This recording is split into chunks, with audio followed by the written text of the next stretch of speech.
waseNazaretha u-Apostle DMJ Khumalo wemandla eChrist Ministry Church of Miracles phinde uhlanganyele nathi ebusuku sizabheka isihloko afishane esithi follow the principle of protocol. Follow the principle of protocol. Sibonga ke futhi ukuthi uphinde ube nathi ade sinawe ngesonto. Siyabonga kakhulu ukuhlanganyela nathi. Ungaqala nje ushare page uthumelele kwabanye ukuthi ayisesihlangene sekhona umpostoli hlanganyela nathi thatha iphini lakho nephepha uNkulunkulu akubusise senze njalo ake sikhuleke.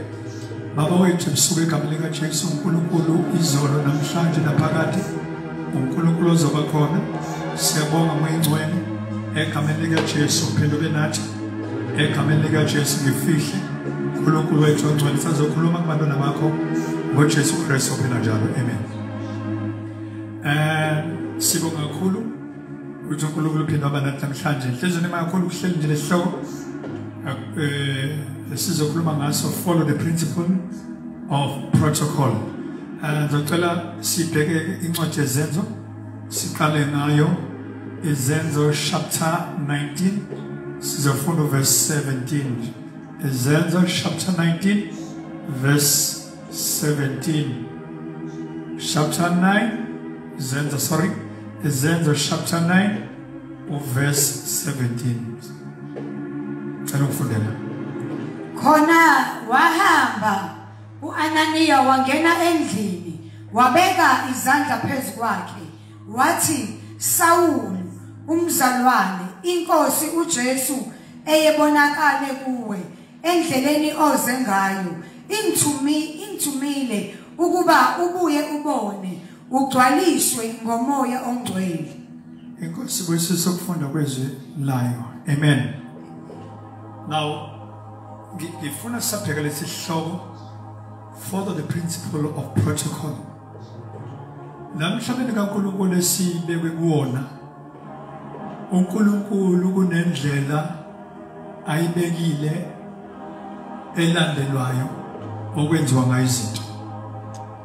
We have principles uNkulunkulu asibekele wona ukuthi esilonge sikulomhlaba uyafuneka solalele. One of the principles abaluleke kakhulu uma umzalwane ofanele walandele, and it's a protocol, an established procedure uNkulunkulu asinikeze yona ukuthi esilonge silomhlaba kufanele sithandaze. You like it or not, ma umzalwane uphila kulomhlaba kumele ukuthandaze. Sikuthatha aphi sikufunda aphi? Sikufunda enkosini yamakhosi ukuthi uJesu uNkulunkulu. Then the question is, why athandaze enakho konke? It is because of one thing, akasekho ezulwini kulemhlabeni, and therefore as long as sinemhlabeni kufanele sithandaze. And big God uJesu esemhlabeni here to pray, and the Bible tells us which we need to pray continually. Singa ukuthandaza. Jesus being God, the Son of God with all powers, why thandaza? It's a principle, and we need to follow the principle. Asezule Nkosi uma sizophumelela. Uphila kulomhlaba, you want to be successful in life, you must follow the principle of protocol. Kunabantu bebephila kulomhlaba abafuna ukwenza izinto ngeyabo indlela bangalandeli ama principles. Nakube nezinto abacomplainayo ukuthi azenzeke empilweni zabo. Check ukuthi are you following the principle of protocol that is in accordance with the word of God? Because as long as you're still here on earth, there are principles that you need to follow, whether you like it or not. Principles. Bafuna ukulandela ezabo indlela. Bagcina bengayifunanga noma bengayitholanga into abayifuna enkosini noma bagcina bethi uNkulunkulu akezwe noma kabaphenduli. Now, if you're not official, this is a definition. This is my definition of a protocol. What is a protocol? A protocol is an established way of procedure indlela ethile ebekiwe yokuthi ilandele. Now kusho ukuthini lokho? Kusho ukuthi you may devise your own way, but as long ibekiwe indlela ezolandelwa, ibekwe futhi uNkulunkulu, noma ungayidivise eyakho ubothi iyashesha, ekugcineni akuyokhala lo idivayizile noma akuyokhala uNkulunkulu, kuyokhala wena, ngoba uNkulunkulu unezindlela zakhe. And mawuzophumelela uyaphoqeleka ukuthi ulandele indlela zakhe, ungalandeli indlela zakho. You need to follow the principle of protocol for you to be successful in life. Uzobona kuyonke imiphakathi esiphila kuyona, kunendlela ethile ebekiwe, ibekela abantu ukuthi bayilandele. Bebengayilandeli, kunabantu abangafiki la bede beyakhona ngoba bafuna ukubreak ama-protocols. Ake kwenzela isibonelo, ngeke nje vele usuke la emhlabeni uthi ngoba wena uyaziwa uthi uzovela uyobona upresident, vele usuke nje uyobona upresident. Kune-protocol ethile efanele ilandelwe mawuyobona upresident, noma ngabe imeya noma ngabe ikhansela. Kune-protocol, ngisho nje la emhlabeni esiphila, kune-protocol iyakhona elandelwayo. Ungazi ukuthi uyadileyiswa noma uyaphoqa, awuphoqa. Kunendlela ethile elandelwayo uma uzofika endaweni ethile. It's a well established procedure elandelwayo. Uma ungayenzi ngeke ufikelele, uyogcina ukuthi abantu baphakeme, kanti wena ufuna ukudivisa your own ways yokwenza izinto. Kanti kulo mhlaba kunendlela esenza ngayo, noma kunendlela esibekelwe ngayo ukuthi senze izinto. Ngifuna sibekele ezweni lenkosi la sifunda khona kwizenzo 9:17. Mozohlehla nayo la sifunda khona, sifunda uAnaniya etshela uNkulunkulu ukuthi akehlele endaweni ethile uzofica khona indoda ethile. Le ndoda azoyifica igama lawo Paul. Siyasazi sonke istory indaba kaPaul, kodwa ngifuna silande emuva. Understand? You need to follow the principle of protocol. uSaul lithi iBhayibheli waya eDamaseko eyobulala amakholwa. Endleleni yakhe eDamaseko eyobulala amakholwa wahlangabezana nesimo ade ngasiplanelile, ade ngasilindele. Uyobulala amakholwa endleleni wastrapha unyazi noma washawa lightning on his way to Damascus. Uma limshaya unyazi kuzokala the voice ithi Saul umzingelelani na. Unadefana si underline uSaul uzingela amakholwa, kodwa ivoice ekhulumayo ithi Saul umzingelelani na. Listen, you need to follow the principle of protocol. There is a protocol that you need to follow as long as you are still here on earth. Saul uzingela amakholwa, but the voice that was speaking to you, it is Saul umzingelelani. Uyabuza ukuthi ubani wena? Ithi voice uJesu lo umzingelani. Paul uzingela amakholwa, but ithi voice uzingela uJesu. Ba yonke into enzeka kulo mhlaba enzeka kuthina amakholwa, kahle hle yenzeka kuthina amakholwa. Ikhona enzeka kuyena ogama lakhe uJesu, ngoba umethu Paul umuntu ekuKristu uyisidalwa esisha. Usho ukuthi umuntu ekuKristu akuphili yena, kuphila uJesu. And therefore uma kwenzeka into kuthi as long as sikuye yena elithi into enziwa lithi ayenzeki lithi yenzeka kuye. So uma uSaul elandela amakholwa wengekho aweke ukuthi ulandela uJesu, kodwa nathi kufanele sibambe kakhulu ngifuna sibambelele lamshaya unyazi amehla valeka lamshaya unyazi amehla valeka. He was struck by lightning and he became blind. Listen to the instruction of Jesus. Uthi uJesu hamba uzohlangana nendoda ethile iyambeka izandla and your sight will be restored. Uma usuhlangana naleyo ndoda iyabe isiyaku-instructor ukuthi intoni ofanele uyenze. Principle or protocol. Nothing different about. Jesus is God. He's visiting Paul. My question is, Jesu mkhulu kunendoda uSawule ominstructor ukuthi akaye kuye. uNkulunkulu wayemavula amehlo kaPaul, wayemavula amehlo kaSawule, wayemthumela endodeni ethile wena ubuNkulunkulu.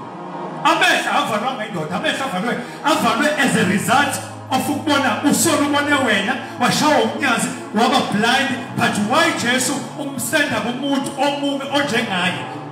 For one reason, here on earth we have to follow the principle of protocol. Otherwise you'll be blind forever.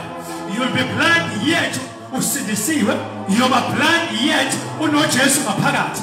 Kunoma nezinto ongeke uzithelo zazo, kuba nezinto oyithandazela ungayitholi, kuba nezinto oyifastela ungayitholi, kuba nezinto ukhulekisa ungayitholi, kuba nezinto oba serious ngoNkulunkulu.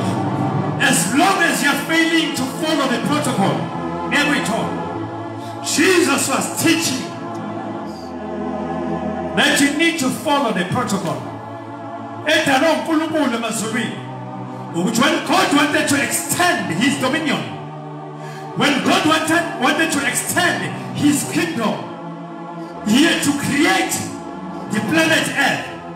And when he had created the planet Earth, on his behalf, so that the word of God that was sent by Jesus,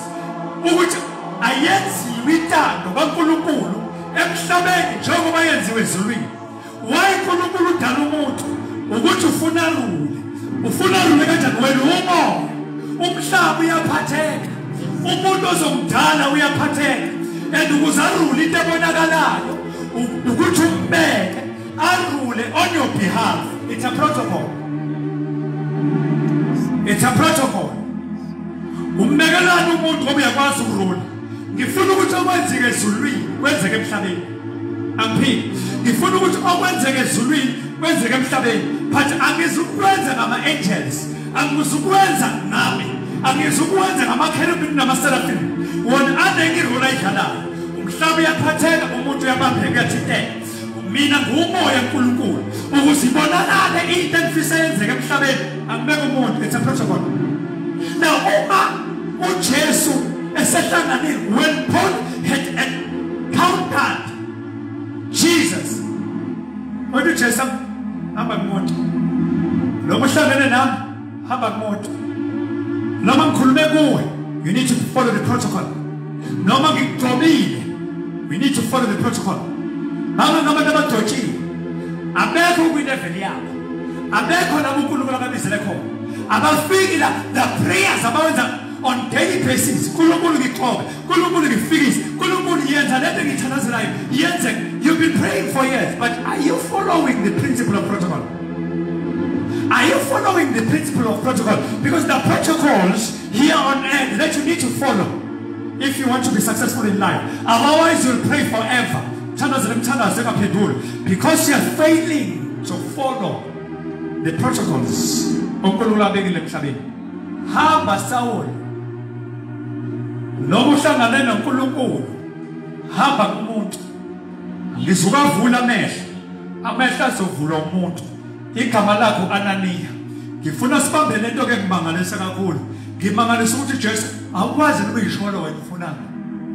Awukwazi ukumnikeza instruction. Wayebiza umuntu uma instruction yanikeza umuntu. The protocol. Uyobe sekutshela kuthandazela amahlalo uvuleke uyobe sekuthethe yini ozoyenza masubuka iBhayibheli lakho check ukuthi uPaul ubhale incwadi engakhi ngicela ukubuze kaAnani incwadi yiphi ebhaliwe you understand uPaul ubhale incwadi uPaul ubhale ama-Revelations uzothi ngiyamazi umuntu ekuKristu ukuthi ngangisenyameni noma ngakimoya but I'm sure I know the person in Christ ukhuluma ngubani ukhuluma ngaye ubona izambulo noma ungabona izambulo but you still need a man ozoma phambi kwakhe akutshela uzokwenzani those are the protocol of this world avele emhlabeni kodwa beka uNkulunkulu ukuthi ezinye izinto ake ngikhuluma into ezokushokha namhlanje it is not everything you need eNkulunkulu. Let me say it again. Maybe you're hearing the statement for the first time. It is not everything you're praying for. The only thing, we are failing to open the eye of the Spirit. We are failing to open the ear of the Spirit for you to understand what. Let us say it as a little. Let us say it as a little. Because I don't we told them. Noma fasta itsuke ngaphezulu kwetsuke zafasa uJesu. As long ufuna ukwenza izinto ngendlela yakho hayi ngendlela uNkulunkulu ayibekile. So ubona uJesu kodwa mase uphumelela kwijeni yakhe njengoba sebiziwe. Uma ezophumelela kwijeni yakhe kwadinga ukuthi abonane noAnaniya ambeke izandla ogcotshwe uJesu wazobekwa asikaze sizwe any encounter phakathi kaJesu noAnaniya but la sithola uAnaniya ebeka umpostoli Paul izandla bese yamtshela ukuthi nakho kusefana ukwenza emnikeza instruction lalela noma ugcotshwe kangakanani udinga umuntu ngale kahle ekhaya noma ungagcotshwa kangakanani noma ungathumizwe ngokubizwa phezulu we are moving in the highest dimension uyibona wena wethu ugcotshiwe bangabantu ngiyazi abantu mina bangasafini kanga kwijeni kanti into zabo abafikanga nabade bizele khona into zabo babe beyishiya kwabangabantu kade bebizele khona for you ukuthi ufike nawe yakho bakhona bangabantu abaseduze kwakho ofanele ulalele ama instructions abo ukuze ufike nawe yakho. Askubek. Ngifuna sibheke incwadi kaLuke chapter 16 verse 27 and 31. We are still on the topic follow the principle of protocol. Luke chapter 16 verse 27 sigcine 31. Ngicela ukufundela. Luke chapter 16 verse 27 kuya 31. Sase sithi njalo ngiyakucela baba ukuba uthumele endlini kaBaba ngokuba nginabafowethu abayishumi ukuze ufakaze kubo bangezi nabo kule ndawo yobuhlungu kepha uAbrahama wathi nabo Mose nabo profete mabezwe bona sathi ke cha baba Abrahama kodwa uma kusuka umuntu kwabafileyo aye kubo bayakuphenduka kepha wathi kuso uma bengalaleli uMose nabaprofeti kabayikuvunyiswa noma kuvuka umuntu kwabafileyo. La indaba la uJesu akhuluma ngayo siyazi sonke indaba esicebo noLazarus. La sibona another protocol uJesu ayikhulumayo ukuthi kulomhlaba kulandela iprotocol isicebo lesi sibe singasilisiwe. Now uma nje ngathi uyihighlight kancane indaba la sivezela nje ukuthi umuntu mengena Jesu uzoyisokweni sivezela ukuthi umuntu mefa ngakhona esokweni sivezela ukuthi noma ungatamasa kulomhlaba naba yonke as long ungenali igama lika Jesu empilweni yakho ungamukela kuJesu wasilisa uyesokweni. Ngeke ngiphinde kube kulo ndawo umuntu mefa abayi kwenye ndawo umuntu mefa engenalo igama noma engalivumanga igama lenkosi engalivumanga igama likaJesu noma ungamenzela noma ungamngcwaba ngomngcwabo wemiliyoni hayi ukuthi njengoba umngcwaba imiliyoni uzomjikisa esogwini umfake ezulwini akafaka umuntu ezulwini imali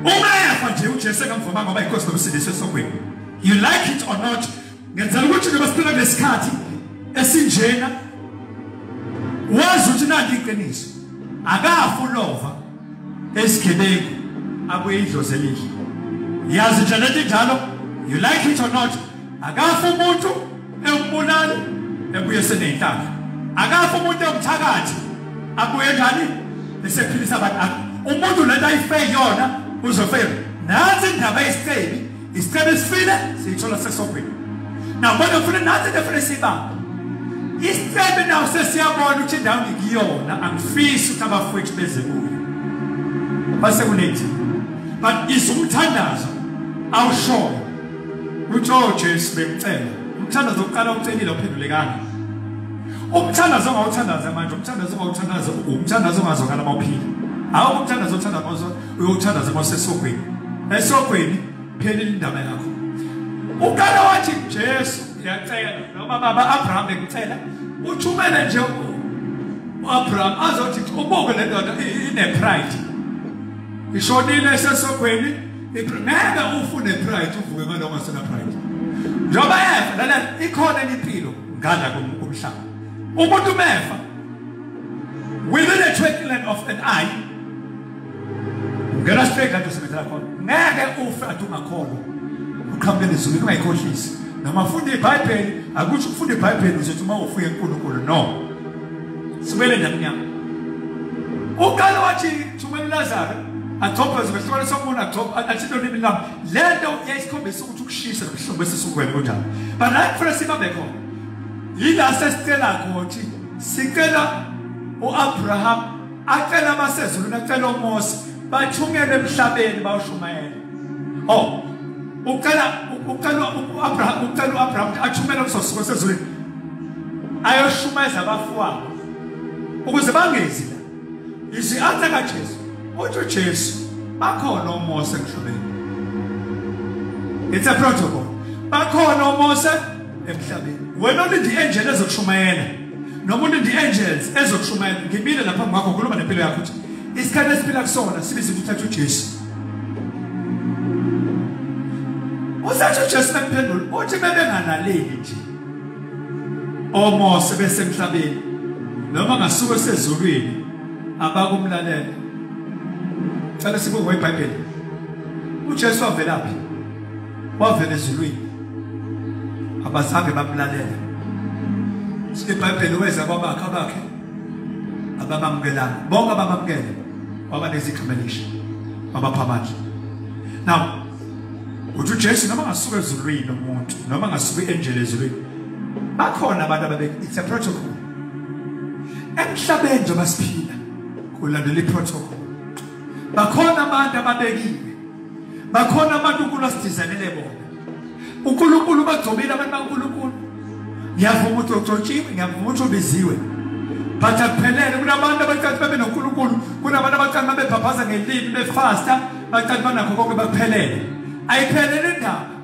uyabona mawuzobuka kahle iphasi inama pieces athini ayihlangani into ephelele ungahlangananga lo piece nalo piece ngifuna ukuthi wena empilweni yakho omuphisi komuntu wala uyakho omuphisi ukulabantu ababukela phansi uyazi lomhlaba ukuthi abantu abafikile la befika khona ngenxa baqathi into zabo sovela kulabo abantu abanjengabo uNkulunkulu unendlela asebenza ngayo uNkulunkulu unendlela enza ngayo lomhlaba ezinye izinto uyithukusa kubantu abadelelekile ukuze asuse pride kwena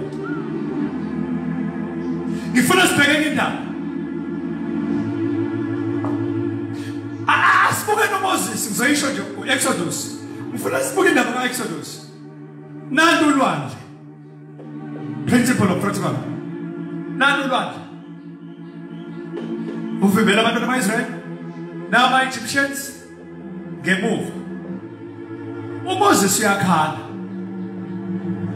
ukhala uNkulunkulu ubheka baba ngiyacabanga one of the prayers ayosho inhliziyo yakho wathi uNkulunkulu kodwa ngungenzani saphuma ezweni laseGibhithe nama ama-Egyptians asilandele ufuna ukungenzani phambi kwalabantu njengoba kunolwandle uNkulunkulu into yodwa principle of protocol ngikunike nophethe wafika uphethe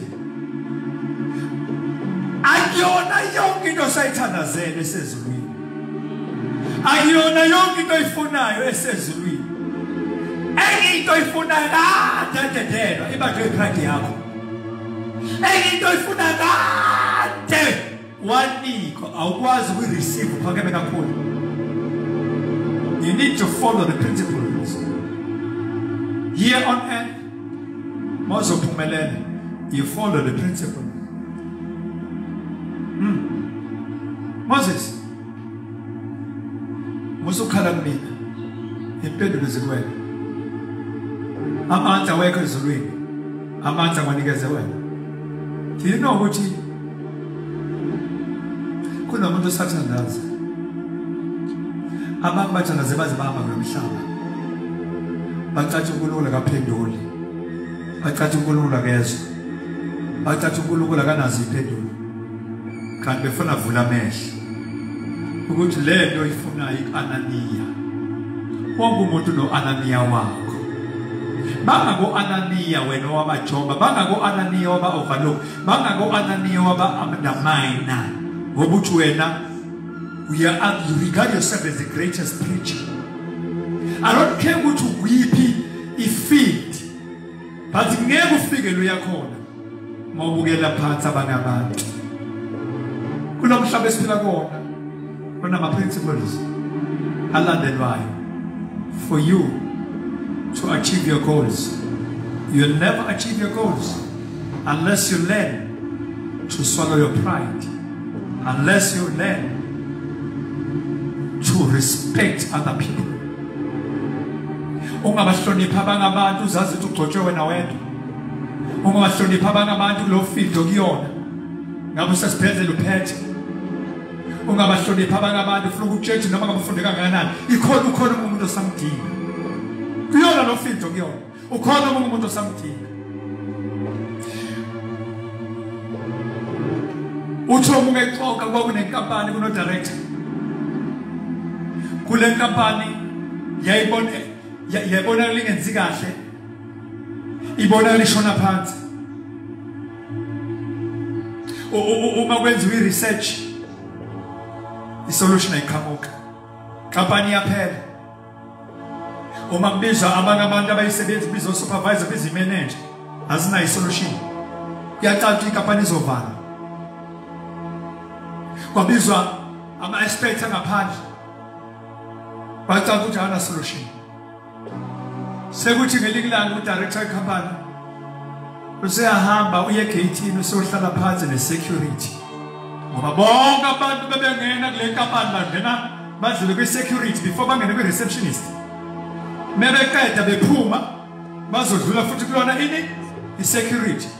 Na ngifuna ubuke udirector wekhampani ikhampani iyaphela ikhampani ayisayenzi inzuzo ikhampani ayenzi kahle isizovala uma kubizwa abantu abanama-answer hlalile no supervisor wahlala ne-manager wahlala nama-expert athile azi kangcono kulo mkhakha awanayo i-answer but into engiyaziyo bonke abantu badlela kwi-security idelelekile uma bephuma badlula kuyona idelelekile abanye badlula ngey'moto zohlobo oluphambili ivula ibhomgate ibangenise abanye badlula bedelela ngendlela yabo kodwa ekugcineni ibangenile bengena ibabonile bengena nababona bephuma abanye bangena benesmile baphume bengenasmile abanye bangena benejoy baphume bedabukile yonke lento i-observe umuntu oyedwa yilo muntu osegeyithini odelelekile lo director wekhampani uthe ngahlala naye uthi ayi sengihlulekile inkampani yami sengizoyivala angazi inkampani yami wiswa yini angazi wena ungathini khona ungangisiza ngakho. You need to follow the principle of protocol. Usathi lo mliso yi-security usethi hayi mnumzane abantu bangena lapha kwami mase bephuma badlula becomplain la kumina bakhala ngento eyodwa bonke bakhala ngempatho yangaphakathi bathi ayikho impatho kule kampani bahamba nomphelo bangabuyi ungakhohlwa nabantu ababuya abahambayo aba-investors abantu abacontributor kule kampani ukuthi ikhule labantu abangabuyi ungabuyi kwabo yikona ukwenza inkampani ishone phansi wathi angacoka naleli security noma wathi angacoka nalo muntu obonakala edelelekile wayedelelekile wayithatha into ayishona usethi ungathi intona engayenza uthi hayi kumilo ongakwenza itsinda ushintsha nabantu abangaphakathi ngoba baxosha abantu abangenayo noma ushintsha indlela yabo yokwenza ukuze inkampani iqhubeke wasithatha isiluleko wenza njengoba eshiya ungakhohlwa baningi ahluleke kubona akade bazi kangcono ngenkampani kunabantu abazi kangcono ngenkampani kanti ibona abayidistroyayo kunabantu okade bazi kangcono ngalento iyona kanti isolution ayikho kubo.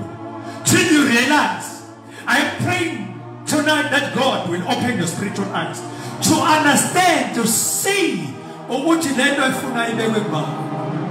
Ayona yonke into sayithandazela esezulwini. Ungayi-understand ngathi lento engishoyo ngi-sarcastic noma angi-understand indlela kaNkulunkulu. It is not everything you are paid for esezulwini. Into ithandazelayo kubantu ngizomemezela namhlanje kumuntu osekhaya kulomkhakha kuwona noma ngabe kwiministry ukuthi lento ifunayo ngabe uyi-artist umculi lento ifunayo mhlawumbe ayikho kubaculi abakwilevel yakho mhlawumbe kubaculi abangakabi kwilevel yakho udinga nje into encane balalele Egita ifuna expect ifuna ukulalela kuphela. 2 Kings chapter 5.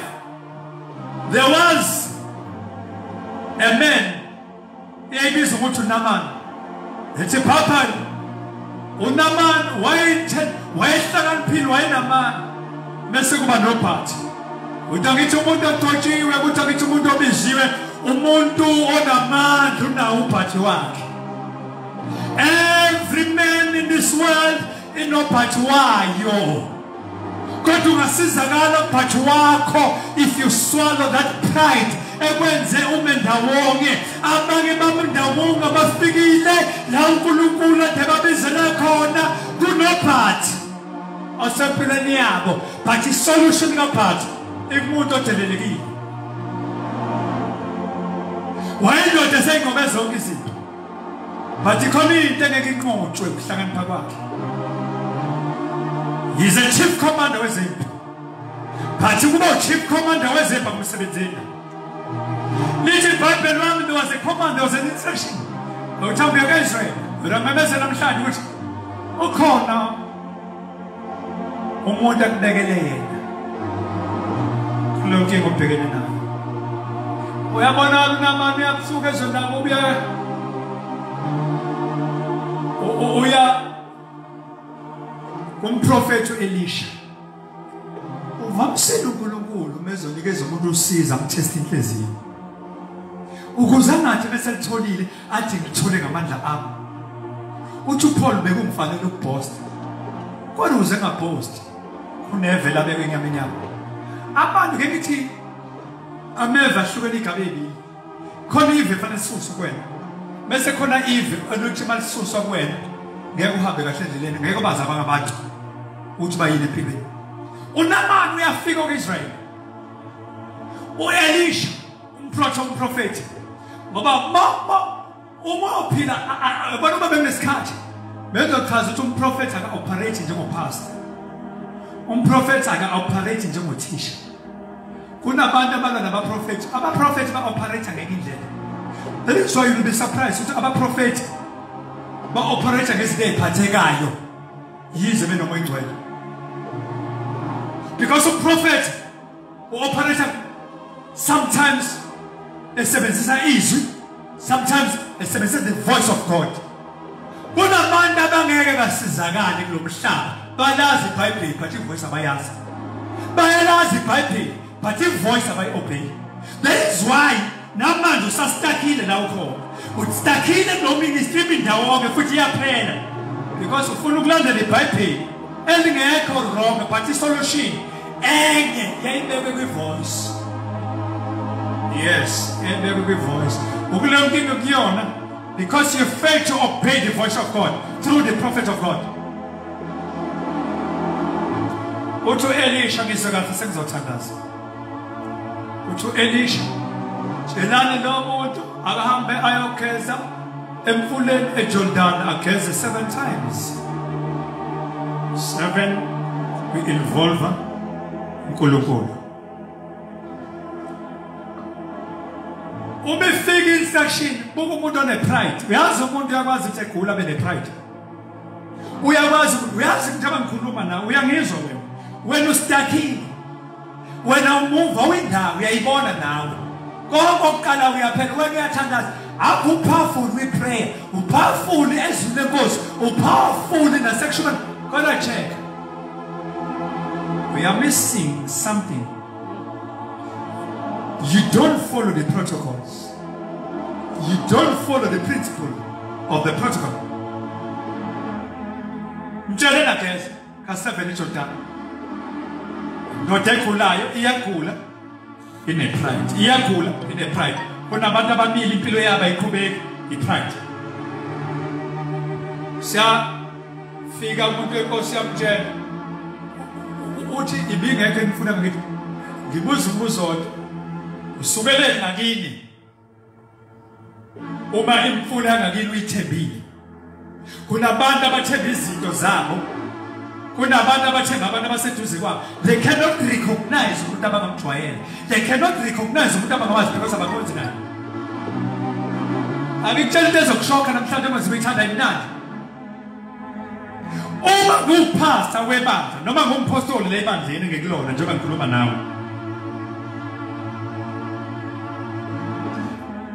Angiphethe konke. Abangopeace abazokwenza lento iphelele babekwe kwabangabantu. That is why fanele ngifunda ukuthi izimvu kaNkulunkulu mangilusithi zingalambi idlelo likho. Fanele ngifunda ukuthi yimina efanele ngifunda ukuthi uma ngazibuya endleleni ngoba ngeke uyizise endleleni ukuyisa kwakhe endleleni ukulanda lethe ngaphakathi. Fanele ngineme umuntu wenkosi ongenayo bangibiza umuntu onalento engenayo azongakhisa ukuze izimvu zingastafu. Kunabantu abangeke bayenze leyo nto ngoba abantu babakhele kubona. Kunabantu abangeke bayenze leyo nto ngoba abantu babaphozisile bangababo. Kunabantu abangeke bayenze leyo nto ngoba banepride bazuthi bakuphethe konke. Kunabantu abangeke bayenze leyo nto ngoba bazuthi baphelele bona abantu awuphelele. Omuphisi komuntu. Learn to follow the principles of protocol. Awuyona yonke into kubantu, uphethe yonke into yabantu, awuphelele kubantu. uNkulunkulu uphelele kodwa ephelele izinto ayisekho kuyena zibantu basemhlabeni. Sekusiza la wavela bazosiza inceke abazosiza inceke.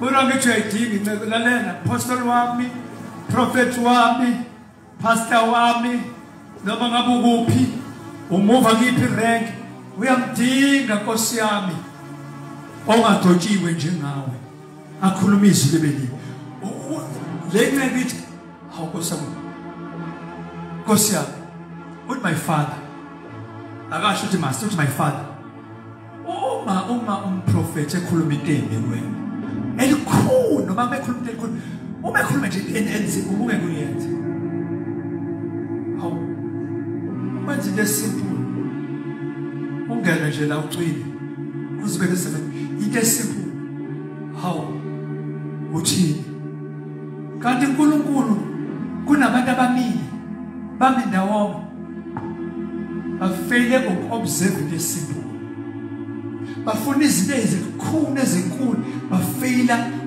lalela ngisho prophetic lempilweni yakho. Iministry yakho ayikhuli. Iministry yakho indawo.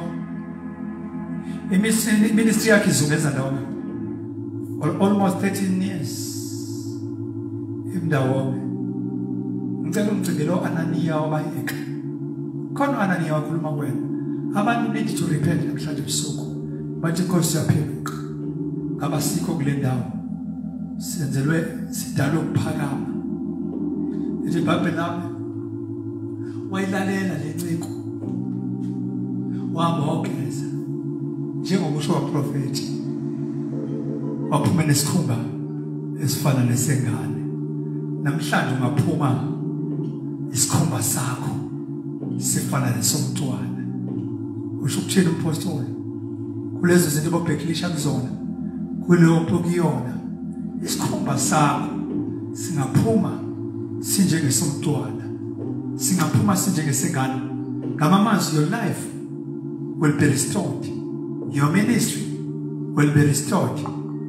Your business will be restored. Your position will be restored. Udelele kuphi? Udangozisa komprofeti iwelephi? Lama ukoshata prasto koshayata. Iwele kuphi? Ngosisa komprofeti omdala nje owabuza abafana mfana wami iwele kuphi? Ngoba uma uzosizakala ukukhuluma iqiniso. Iwele kuphi? Wena abantu abadelela. When we recognize into kuwena wacathi iphelele afowethu akuphelele ngikuphethe okungeke kumfowethu okungeke kudadewethu okungeke kubaba wami. Being an apostle akusho ukuthi ngikuphethe konke. Ezinye izinto zami zibantu lalela mthandaze nawe into zakho zibantu. Learn to observe the principles of protocol. Emhlabeni siphila ngama protocols. Funa ukuthandaza nawe. Angikwazi ukuthi yini empilweni yakho wayidelela. Angimazi ubani wamdelela. Omunye wakutshela ukuthi nciko unepezayo ungene 3 days fasting wadelela. Wayibuka wena ukuthi uyiringe phezulu. Wabuka ukuthi ukhipha amadimoni, wabuka ukuthi uthandazana abantu kwenzeke imanga. Yes, ngiyavuma. Awuphethe konke. Let me pray for you. Just a short prayer. Prayer methi uNkulunkulu akakuvula amehlo. Father, I pray. Nangu lwathe ngilalele. Umvula amehlo kamoya. Ukuba babone usizo lwakhe. Ukuthi likwabanga abantu. Akuyona yonke into kuwe esicelayo ekuwena. Ezinye izinto zethu zibantu. Father, I pray ukuthi umvula amehlo njengoHagari owathi esekhalile wavula amehlo alibona usizo. Siyabonga uNkulunkulu othixo ngosizo lamlaleli sabukelile egameni likaJesu ophila njalo. Amen. Kulula kubusisi share nabanye abantu le message. Ithi follow the principle of protocol. Kulula kusize nabanye abantu abothandaza kulangibulele ozo restoration. Ngiyamkhola kakhulu ukuthi uzongibulela ukuthi usizo lakho likuphi. Ukuze ungadideki uphambane nesizwe lithi phambisela amehlo ami entabeni. Phambisela amehlo entabeni, uphambisela amehlo kuJehova. But mase proposes as a drop abantu. God bless you. Siphinde sihlangane nawe ngesonto ngo-10 ngesonto. Ungakhohlwa ukushare ipage mafuna ukubuka inkonzo zethu Christ Ministry Church of Miracles na ku-YouTube isatholakala ku-YouTube. Uzoshayela lapha uthinte lapha ukuthi ke Apostle DMJ Khumalo uyobe usibona zonke inkonzo. Ipage Christ Ministry Church of Miracles njengobona lo mbhalo obhaliwe nawo phambi kwakho Christ Ministry Church of Miracles. God bless you.